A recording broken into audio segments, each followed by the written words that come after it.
와티브. 이 시간에는 아시아 금융 허브를 차지하려는 일본과 포기하는 한국을 살펴보겠습니다. 홍콩의 자유를 인정하지 않는 중국 국가보안법 전격 실행에 미국이 홍콩 특별대우 혜택을 중지하자 일본이 아시아 금융 허브를 차지하려 힘을 모으고 있습니다. 일본 집권 자민당은 금융인재를 영입하기 위해 법을 개정해서라도 외국인 금융인재를 불러들이려 하고 있습니다. 여기서 말하는 금융인재 영입은 홍콩에 있는 금융인재를 말하는 것입니다. 일본은 1970년대 중반부터 세계 첨단 제조업 분야에서 독보적 위치를 차지해 돈을 벌었습니다. 당시 일본인은 남들이 만들 수 없는 좋은 물건을 많이 만들어 팔면 최고라고 생각했습니다. 1980년대 일본은 넘치는 달러를 주체하지 못하고 미국 고층 빌딩을 마구잡이로 사들였고 미국 달러와 영국 파운드만 통용되는 국제 미술품 경매 시장에서도 큰손 역할을 했습니다. 실제로 일본 경제 최전성기 때인 1987년 크리스트 경매에서 빈센트 반 고흐 해바라기 그림을 일본 야스다 보험사가 무려 4천만 달러를 베팅해 경쟁자를 기죽이며 사들였습니다.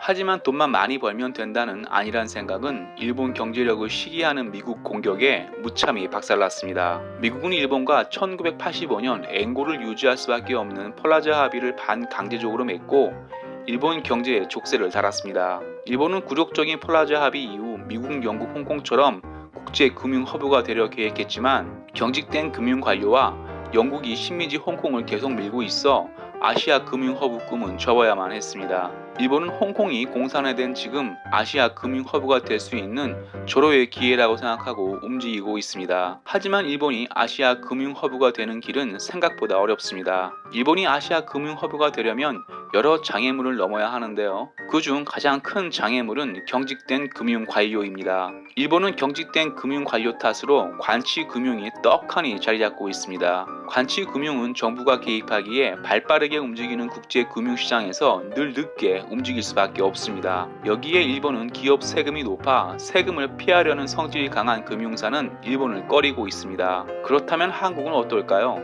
현 한국 정부 정책을 봤을 때는 한국이 아시아 금융 허브가 되는 것은 꿈같은 이야기입니다. 현 한국 정부는 금융소득을 불로소득으로 생각하고 금융소득에 세금을 올리고 있고 심지어 주식에도 세금을 더 거두려 혈안입니다. 한국이 아시아 금융 허브가 되려면 홍콩이 공산화된 지금이 절호의 기회입니다. 하지만 자본가를 죄악시하는 사회주의 정책을 실시하는 나라에서 금융 허브는 게임 속에서도 불가능할 것입니다. 와티브 마치겠습니다. 유익했다면 구독, 좋아요, 회원 가입 부탁합니다.